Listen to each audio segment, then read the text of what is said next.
आप सबका हार्दिक हार्दिक अभिनंदन है हमारे इस चैनल पर। तो आज हम लोग रैदास के पद जो कि रैदास जी द्वारा इसकी रचना किया गया है, तो आज हम इस वीडियो में रैदास के जो पद हैं उन पदों का व्याख्या करेंगे। तो चलिए उन पदों को देखा जाए।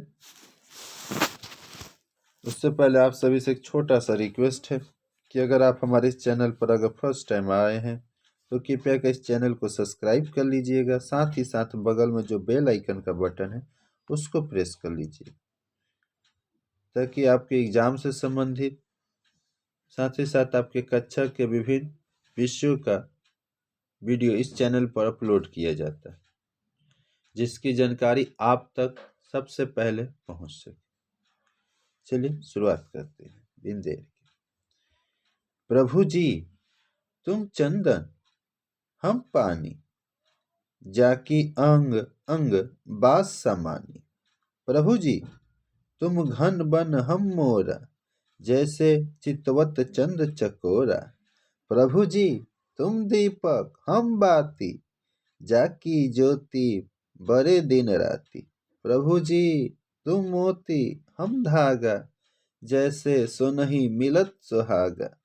प्रभु जी तुम स्वामी हम दासा, ऐसी भक्ति करे रे दासा। यहाँ पर आपको कुछ शब्दार्थ भी दिए गए हैं। इन शब्दार्थ के माध्यम से आप इन पदों को और ही बेहतर ढंग से समझ सकते हैं। अतः आप इन शब्दार्थों को अपने नोटबुक मतलब कॉपी में अपना उतार लीजिएगा और इसको याद कर लीजिएगा। चलिए इसका देखते हैं कि संदर्भ क्यों लिख किया, क्या इसका संदर्भ है। तो प्रस्तुत जो पदांश है वो पाठ पुस्तक पाठ संकलन से संकलित, जो प्रस्तुत जो पदांश है हमारी पाठ पुस्तक पाठ्य संचयन में संकलित रैदास के जो पद हैं शीर्षक से अवतरित किए गए हैं। और इस अंश के जो रचनाकार हैं भक्त कवि रैदास जी हैं। प्रश्न, प्रस्तुत पद में कवि ने ईश्वर एवं जीव के अन्य संबंधों की व्याख्या की है। कवि के अनुसार जीव ईश्वर का ही तो अंश है और दोनों के बीच मधुर संबंध होना चाहिए। व्याख्या, भक्त कवि रैदास जी ने इस पद में यह बताया है कि हे भगवान, यानी भक्त कवि रैदास जी ने इस पद में यह बताया है कि हे भगवान तुम में और मुझ में वही संबंध स्थापित हो चुका है जो चंदन और पानी में होता है। जैसे चंदन के संपर्क में रहने से पानी में उसकी सुगंध न फैल जाती है, उसी प्रकार मेरे तन मन में तुम्हारे प्रेम का सुगंध व्याप्त हो गया है। मैं पानी हूं, तुम चंदन हो। प्रभु जी तुम आकाश में छाए काले बादल के समान हो और मैं जंगल में नाचने वाला मोर।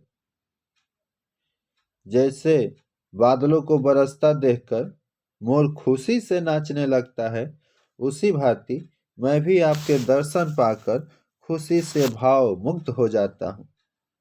जैसे चकोर पक्षी सदा अपने प्रेम मात्र चंद्रमा की ओर ताकता रहता है, उसी भांति मैं भी सदा तुम्हारे प्रेम के लिए तरसता रहता हूँ।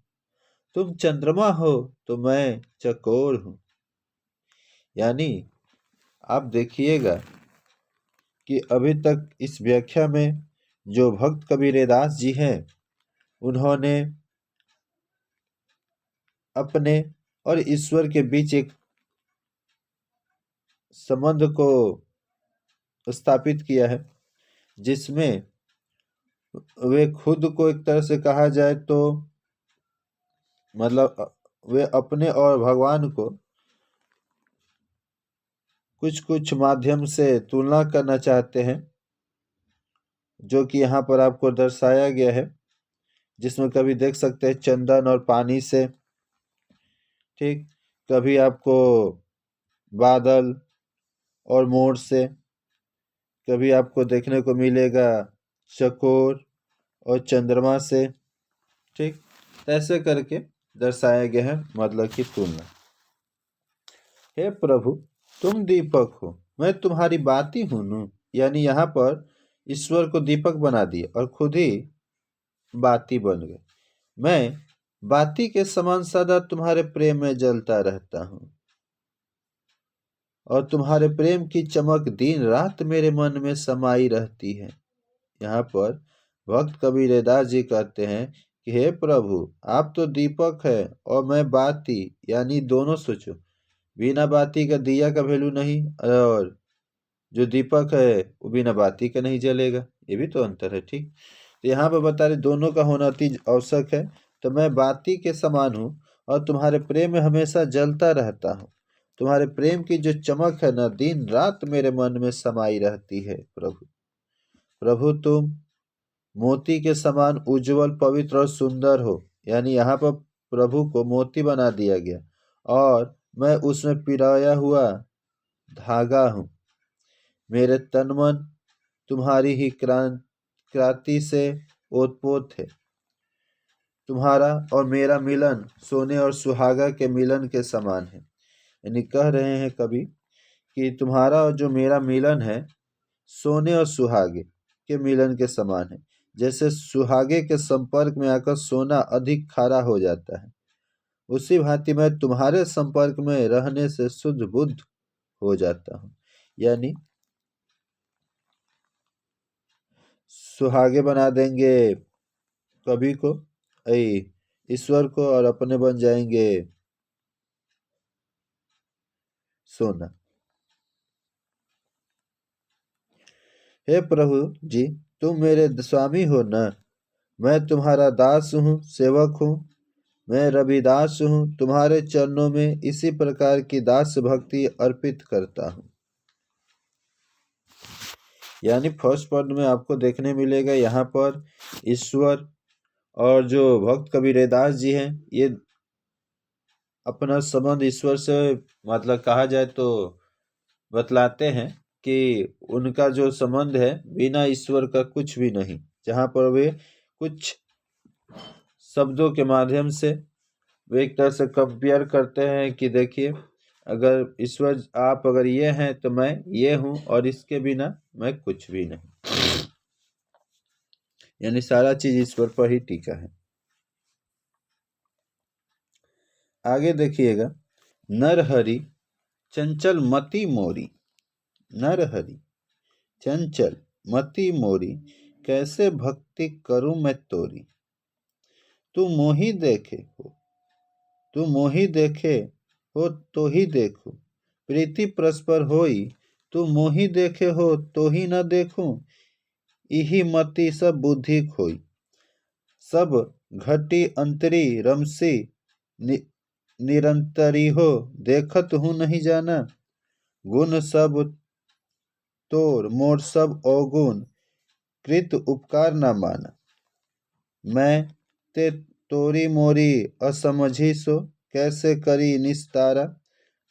कहे रेदास कृष्ण कन करु नामे, जय जय जगत अधारा। इस संदर्भ को देखिए, प्रस्तुत पदांश हमारी पाठ पुस्तक पाठ संचय में संकलित रेदास के पद शीर्षक से अवतरित है, और इसके जो रचनाकार हैं वो भक्त कवि रेदास जी हैं। प्रश्न, प्रस्तुत पद में संत कवि रेदास जी ने ईश्वर के निराकार रूप का वर्णन किया है और कहा है कि ईश्वर का आदि और अंत है ही नहीं। भक्त माया के बस में पड़कर चंचल बना रहता है, और रेदास ने भक्त की सभी चंचलता का वर्णन इसी पद में किया है। व्याख्या, हे ईश्वर, आप ही बताइए कि मैं आपकी भक्ति किस प्रकार करूं। रैदास जी कह रहे हैं कि हे ईश्वर, अब आप ही बताइए कि मैं आपकी भक्ति किस प्रकार करूं। मेरी बुद्धि तो चंचल है, मैं तो माया के बस में होने के कारण अपनी भक्ति में लीन नहीं हो पा रहा हूँ। यानी कह रहे हैं कि मेरी बुद्धि तो अब चंचल हो गई है और मैं माया के बस में हो गया हूँ, जिससे मैं आपकी भक्ति में लीन नहीं हो पा रहा हूँ और अपनी इसी व्यवस्था आपके समक्ष रख रहा हूँ। कवि ने उस निराकार ईश्वर का संबोध किया है जिसका न आदि न अंत है और कहा है कि हे प्रभु, आपकी दृष्टि तो सर्वव्यापी है, आप तो सब कुछ जानते हैं, परंतु मैं आपको देख नहीं पा रहा हूँ। लेकिन यह मान्यता है कि जब हम एक दूसरे को देखते हैं तो आकर्षण बढ़ता है ना, तभी तो प्रीत भी होती है, यानी प्रेम होता है। हे भगवान, मैं आपको नहीं देख पा रहा हूं तो इसमें क्या दिक्कत है? आप तो देख रहे हैं, आप तो अंतर्यामी हैं। और सुनने में आता है कि जब दो जन देखे तो उससे क्या होता है कि बीच में आकर्षण होता है और प्रीत भी बढ़ता है, प्रेम भी हो जाता है। मैं तो ईश्वर मैं तो हे ईश्वर, आपको देखे बिना ही आपसे प्रीति करना चाहता हूं। आपको देखने की हमें भी जरूरत नहीं, फिर भी मैं आपसे प्रेम करना चाहता हूँ। लेकिन मति मेरी न भ्रमित हो जाती है। प्रभु जी, आप में अनेक गुण और मैं तो अवगुणों से भरा हूँ। भला आप ही बताइए ना कि मैं माया तोड़ मोड़ के द्वंद से किस प्रकार छुटकारा पाऊं। ये जो माया मुझे जो जकड़ ली है, जो तोड़ मोड़ के बंधन में हम पड़ गए हैं कि तेरा मेरा, ये जो माया रूपी जो तेरा है ये मेरा है समान है, तो इससे हम किस प्रकार छुटकारा पाए। रैदास कहते हैं, हे करुणामय कृष्ण, यह संपूर्ण संसार आपके इशारे पर चल रहा है और मैं आप की जय जयकार करता हूं। तीसरा देखिए, अविगत नाथ निरंजन देवा, अविगत नाथ निरंजन देवा, मैं का जानू तुम्हारी सेवा। बांधो न बंधन छाऊ न छाया, तुम ही सेव निरंजन राया। चरण पतारी शीस असमाना, सो ठाकुर कैस संपुट समाना। शिव शंकादि अंत नहीं पाया, खोजत ब्रह्मा जन्म गवाया। तोरु न जाति पूजु न देवा, सह समाधि करो हरि सेवा। नख प्रसेद जाके सुरसरी धारा, रोमावली 18 भारा। चारी वेद जिहि सुमिरत सासा, भक्ति हेतु गावे रे दासा। यहाँ भी आपके शब्दार्थ है, इनको आप लोग नोट कर लीजिएगा। चलिए देखते हैं सीधे केल इसका प्रश्न। आलोच्य पदांश में ईश्वर की व्यापकता, विराटता और जीव की सूक्ष्म की ओर संकेत किया गया। यानी इस पद में जो तीसरा पद है, इसमें ईश्वर की व्यापकता को दिखलाया गया कि देखिए ईश्वर कितने व्यापक हैं, और विराटता को देखा कि उनका स्वरूप, और जीव की सूक्ष्मता को दिखलाया कितने सूक्ष्म जीव होते हैं। कवि के अनुसार ईश्वर इतना विराट है कि उसे किसी भी सीमा में आवृद्ध नहीं किया जा सकता। ईश्वर इतना ना विराट, यानी उसका रूप का कोई ठिकाना नहीं है कि आप उसको कोई सीमा तक फिक्स कर सकते हैं कि हाँ इतना तक हो सकता है, हो ही नहीं सकता, उसमें आप असफल हो जाइए। तो रैदास जी कहते हैं कि ईश्वर अव्यक्त है, यानी उसको व्यक्त नहीं किया जा सकता।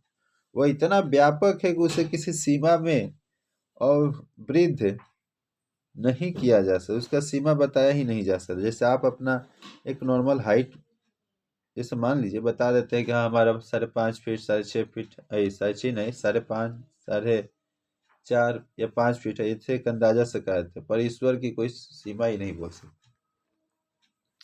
पर वह परमानंद आनंद पद प्रद उस व्यापक एवं निरंजन ईश्वर को भला मनुष्य कैसे जान सकता, जिसका रूप ही इतना विराट हो। आखिर मनुष्य कैसे जाने?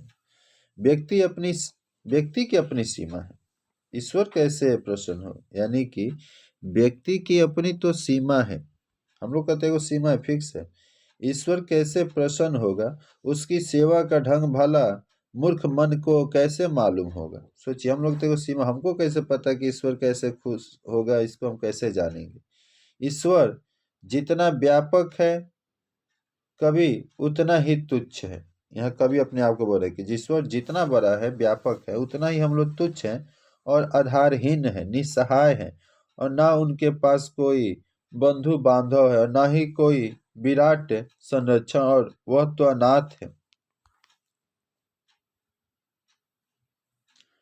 उसके लिए प्रभु के अतिरिक्त कोई है ही नहीं, यानी कि जो वह मनुष्य है।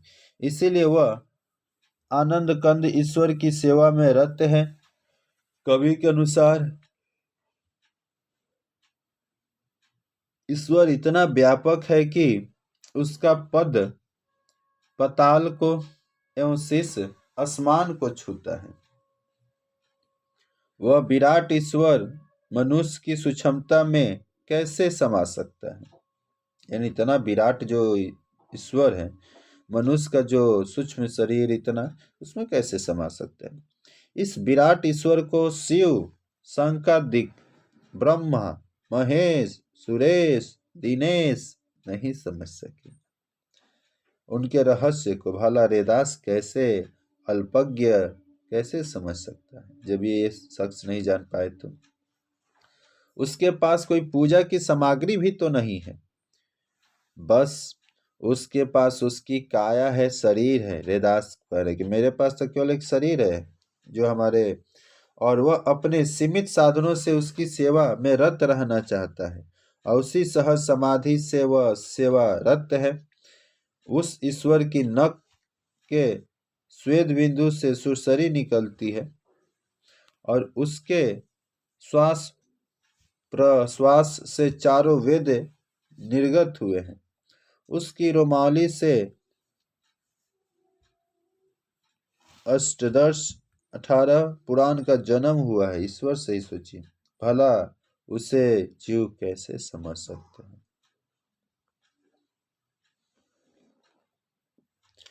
बताए, जिसके श्वास प्रश्वास से 4 वेद का निर्माण हो गया, और उसके रोमावलियों से अष्टदश यानी 18 पुराण का जन्म हो गया।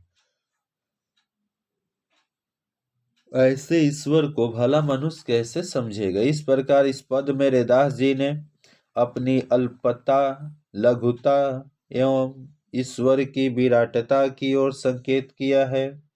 कवि ने अपनी दीनता का भी वर्णन इस पद में किया है। चलिए चौथा पद को देखते हैं। राम बिना ससे गठी न छूटे, काम क्रोध मोह मद माया इन पाचन मिली लूट।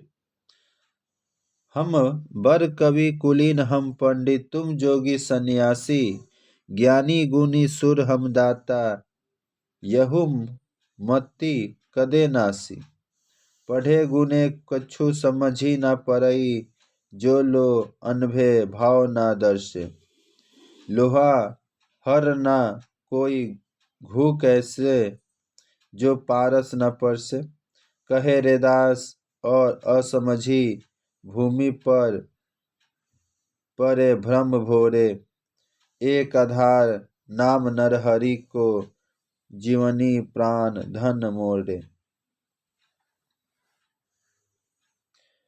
प्रस्तुत अंश में कवि ने जीव मात्र की समस्या का अपने प्रभु से वर्णन किया है कि किस प्रकार जो पंच विकार से ग्रस्त जीव है, वो अपने वो अपने मूल उद्देश्य को भूलकर, यानी कि जो जीव का जो मूल उद्देश्य है उसको भूल गया है कि उसके अंदर 5 विकार पूरी तरह से ग्रस्त हो गए हैं, और उसके जाल में पूरी तरह से वो फंस गया है।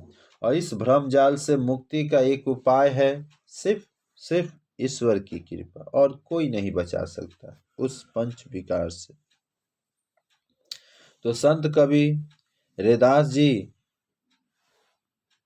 जीव मात्र की समस्या का उल्लेख करते हुए कहते हैं कि हे प्रभु, मतलब प्रभु यानी राम से कहते हैं कि हे प्रभु, तुम्हारी कृपा बिना हम संशय और भ्रम से मुक्ति नहीं हो सकती। यानी जो भ्रम है, जो संशय है, शंका, उससे हमें मुक्ति मिलने वाली नहीं है। जीव को 5 विकारों ने तो पूरी तरह से लूट लिया है। जानते हैं 5 विकार कौन कौन से? काम, क्रोध, मोह, मद और माया। इन पांचों ने तो पूरी तरह से गुलाम कर लिया है जीव को। हमारे अंदर अहंकार का भाव भर गया है और हम अहंकार के शिकार हो गए हैं, और हम अहंकार ग्रस्त होकर अपने को बहुत बड़ा ज्ञानी, गुणवान, कुलीन, योगी एवं सन्यासी समझ बैठे हैं। प्रभु, हम जीव इतना अहंकार एवं अज्ञानता में मंडित हो गए हैं कि हमें कांच और किरीच का भाव ही नहीं, मतलब भाव नहीं है। अच्छी बातें, नीति विचार की बातें, नैतिकता की बातें अब हमें समझ नहीं आती। हम विकार ग्रस्त हो गए हैं प्रभु। बिना तुम्हारी कृपा के हम इससे मुक्त नहीं हो सकते। लोहा से स्वर्ण बनाने के लिए पारस की जरूरत होती है। यानी लोहा से स्वर्ण, मतलब समझ ही रहे हैं, सोना बनाने के लिए पारस की जरूरत होती है, और हम अपने लोहे को बिना पारस के संपर्श से ही सोना बनाना चाह रहे हैं। ये कैसे संभव है?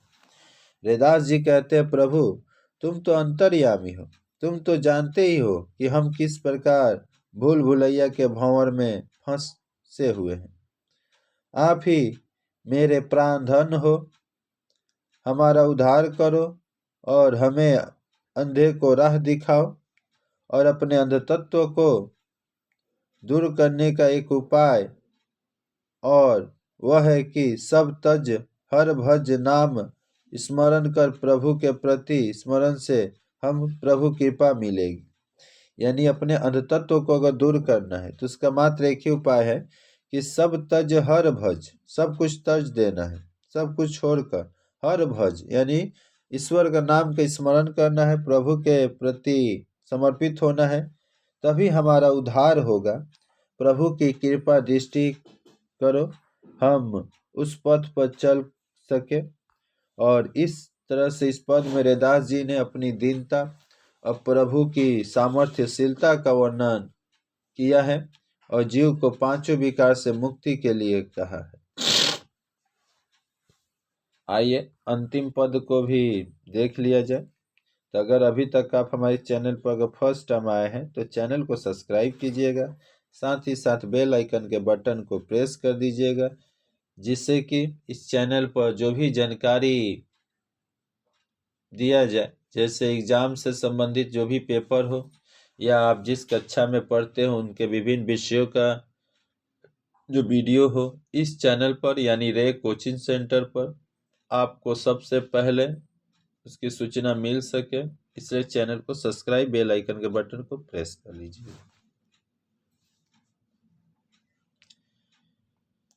रे चित्त, रे चित्त, चित्त अचित्त का है।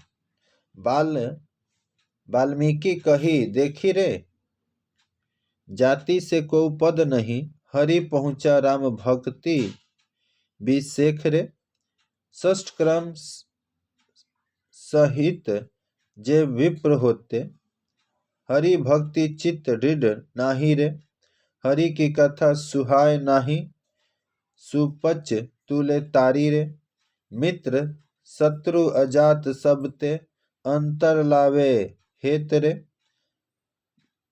लोग बाकी कहाँ जाने, तीनी लोक पेवत रे। अजामिल गज गनिका तारी, काटी कुंजन की पासी रे।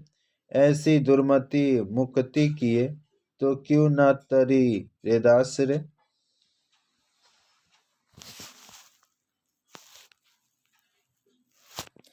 प्रस्तुत पद में संत कवि रैदास जी ने अपने अचेत मन को चेतन बनाने के लिए कहा है। कवि का विचार है कि चेतना के लिए जाति धर्म नहीं बल्कि ज्ञान और प्रभु की कृपा आवश्यक है।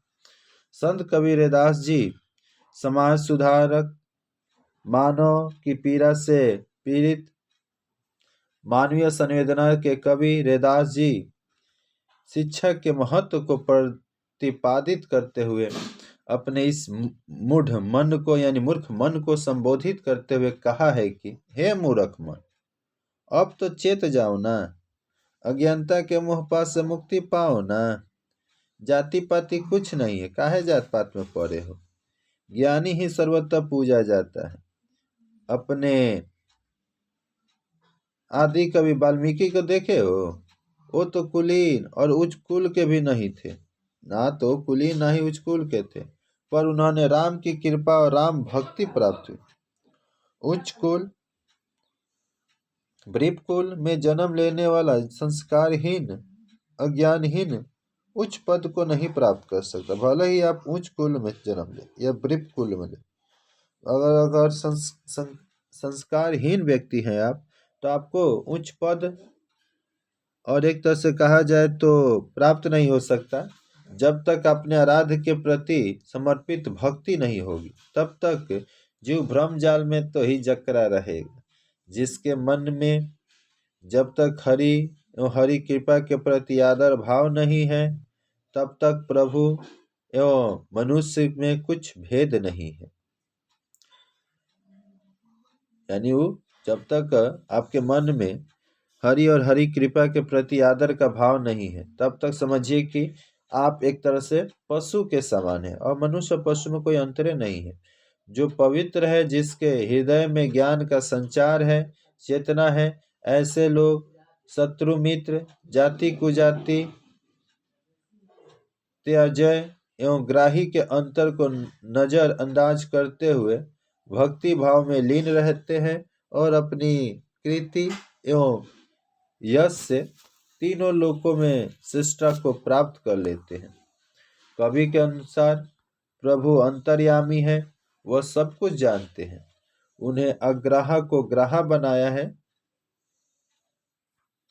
अपने समय के जो सबसे बड़े बड़े पापी हैं, उनका भी उद्धार किया है ईश्वर ने। उनके नाम स्मरण की बड़ी महत्ता है। खाली नाम जप लीजिएगा तो आप सीधे आपको मुक्ति मिल जाएगा ईश्वर का। उस प्रभु का नाम स्मरण कर बड़े बड़े पापियों का तो उद्धार हुआ है। आजा मिलगज गणिका को पाप मुक्त किया, संकट में फंसा ग्राह के मुख विवर में कुंजर के उद्धार के लिए स्वयं प्रभु को उसके पास जाना पड़ा।